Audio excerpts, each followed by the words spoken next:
I'm going to make this entry despite like my better judgment, mainly because I just came out of a strange brain fog migraine. So my thoughts aren't as um, organized as I normally like prefer them to be, but this is something I've been thinking for a while, and I feel like I need to talk about it right now while I'm like kind of um, unfiltered, I guess. Um, but I've been thinking about this for a while, and I want to talk about it a little bit more because right now I have less sort of control over my thoughts. And this is, in my experience, as difficult and uncomfortable as this is kind of like the best time to express what these thoughts are, um, and kind of let kind of just go with the flow, I guess. But I've noticed that there's a lot of gatekeeping and a lot of greed in like spiritual communities. I've mentioned this before briefly, where I mentioned that like there's gatekeeping in like spirituality, and I don't like using the term spirituality because it's become to me like from like an almost like an outsider looking in. I feel like it looks to me like it's very commercial. There's this need for like um the only way I could compare it or describe it is like this like voracious beast um that is kind of the only visual image that I'm getting is like someone, you know, the saying that's like having your fingers in all the pies or whatever. Um, like that's what I'm getting with this like voracious beast has like their fingers in every pie. Um, it's like siphoning um, or controlling kind of people within these spiritual communities. And I was thinking about it because I was like, why is that? Because like usually when you become like a spiritual teacher or like a guide or like a reader, clairvoyant, and you're trying to like help people, you're channeling messages and then I instantly see so many people, even with like good intentions, like I can feel that they have good intentions, they immediately like want to like sell people stuff like um courses and like decks that they've made or like some form of business, right? Some form of transaction that they want to make. And I get that like if this is something that you're good at and you want to pursue, you want to like be compensated in some way, right? But these prices are outrageous. Like they are so like how are you expecting to help people in this economy when you're charging like hundreds or thousands of dollars for your help, right? And as I was like thinking about this, right? I think I've mentioned this briefly before, but every time I have these questions, it's almost like a part of me splits into two where I have to look at things from a higher perspective. Well, like the more like ground level perspective is asking the questions. But like my higher perspective of this is like it's kind of like this gatekeeping. I want to talk briefly, I guess, about the gatekeeping before we talk about greed or anything of a larger nature. But the gatekeeping, I think, comes from like maybe like someone thinks that like the information that I have is very exclusive, it's very precious, and you should be able to like almost pay the toll for it to show that you're like serious about this. The comparison that came to mind is like when you have like luxury foods or like you know, things like caviar and foie gras, like all these things that are like very expensive luxury foods. It's like rare in some way. It's in, like you know they come from endangered animals or something, and so they cost a lot because they are rare. So I think a lot of people think that the help and the advice that they have, the insight that they have, is rare.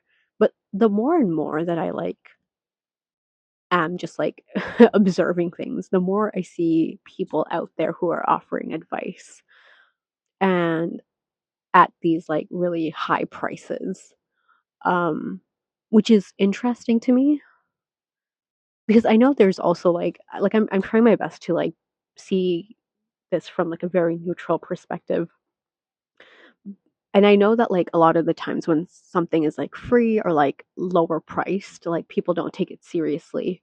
The consumer may see this as like a scam, or they may this as like a low quality product because we're so accustomed to like products of low quality being of lower price, right? So if you offer something at a lower price, even if it's like spiritual advice, people may not um, interact with that too much, or um, want to purchase your services because they think that, oh, um, it must be shitty. That's why it's so lower priced, or this person doesn't have confidence in their abilities, and that's why it's lower priced. So maybe that's like partially what it is, but I do get this overwhelming sensation that it's partially because like you feel like the knowledge that you have is exclusive. And for people like that who have this mentality, even if it's like subconscious, um, I think there's a part of me that wants to like remind you that like that is a thing of pride. It is a thing of ego to think that like you're the only one who has some sort of access to some kind of key. And even if you're right now saying if there's resistance and you're saying I do have some kind of key. Yes, but other people also have keys. Like you're not some form of a um messiah. And this may trigger a lot of people because they do feel like there's some form of savior. And the thing is, there's a lot of people out there who are here to help and who are here to help the earth and the universe, to help humanity sort of heal, right? But you're not the only one, is what I'm trying to say, is that you're not. I think it comes down to a main character syndrome where you think that like you're humanity's only hope, but it's not you that are the is like the only hope. You don't have some form of exclusivity.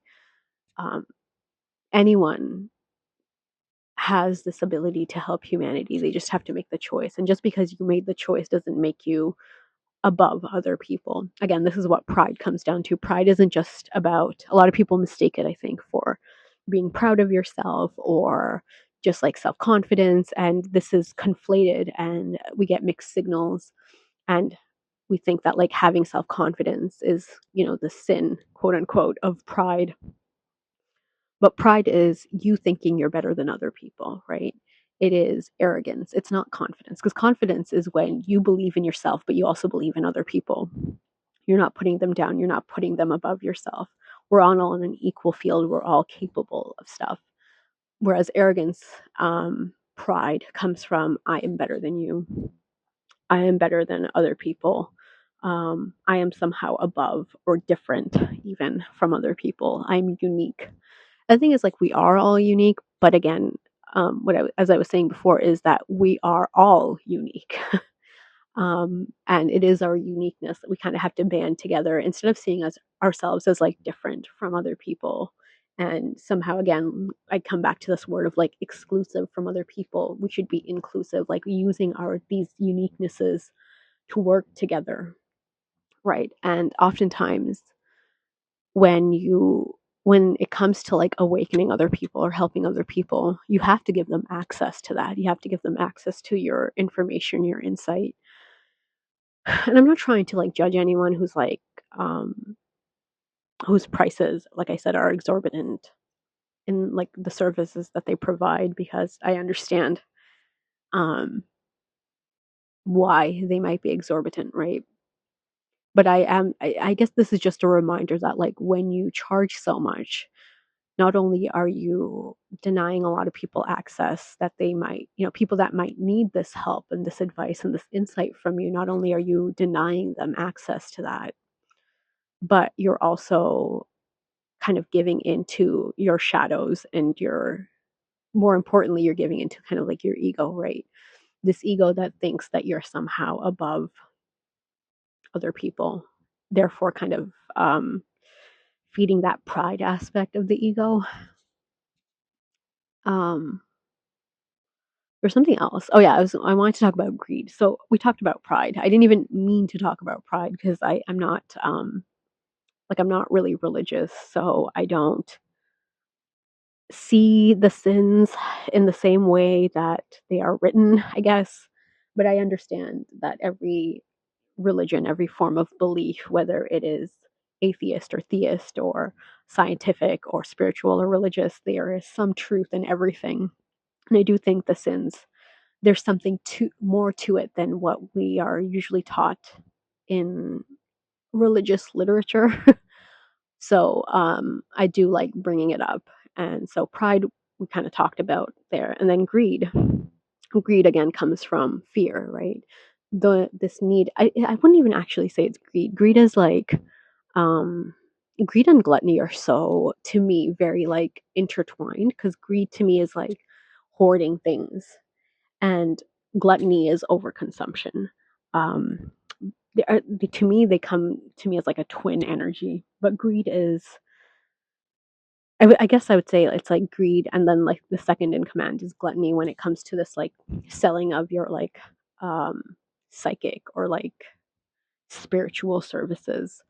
And the greed, of course, comes from this like fear, right? This lack mentality. We charge a lot of money because um, it's like we feel like we need all that.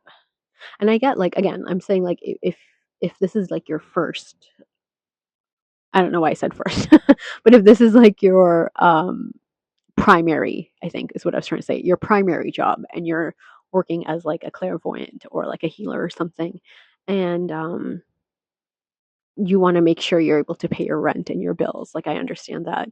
Um, but some of these prices are like insane to me. I guess it depends on the service. Like I think if you're like providing, hmm, what's the kind of, I'm trying to think of like what would be like the differentiating. Like I see people charge like $1,000 for like a reading, like a tarot reading, which to me is like crazy. um not in, I'm not trying to like be negative, like use that in a negative sense, but to me it's like unbelievable is, I think, is a better word than crazy. um like it blows my mind that that is what someone is charging, even in like several $100s, I feel like. But maybe it's like that's just the way, because if I'm trying to think of this in a more like reasonable sense, where it's like how many hours would go into like a reading, and how many, so like how could you break it down into how many dollars per hour, if that makes sense, right? Because that's the way I would do it, is like if it takes me 5 hours to do a reading, um and I'm charging $500, that's like $100 an hour, which to me seems like a really high price. um but I do understand, again, like personally speaking, it does take a uh, like it is a little wearing to my energy when I do readings and when I tap into the unseen. So to that extent, I do understand it, but at the same time, it's like, is that an excuse? Because I think if you're just like sparked, in, again, like in my experience, like if I'm sparked to do something, like if someone asks me for a reading and I have to wait for like the spark and the inspiration to do that reading, and then it doesn't feel like it's draining on my energy because it comes so naturally. But if I kind of force myself to do it, and I think that's why it's like tricky to like go into like a spiritual kind of business, is because you can't force yourself to do spiritual things, because that's when you kind of veer away from spirituality, like, and into more like the business, or like the um what other word can describe this, into the more like material aspects, right? You go from the, you veer away from like the spiritual aspects of what you're doing and more into like the material. You start focusing on the material, because you're kind of so burnt out from the spiritual. um I don't really know where this message is going. I think it's kind of like a word of caution and just like a reminder.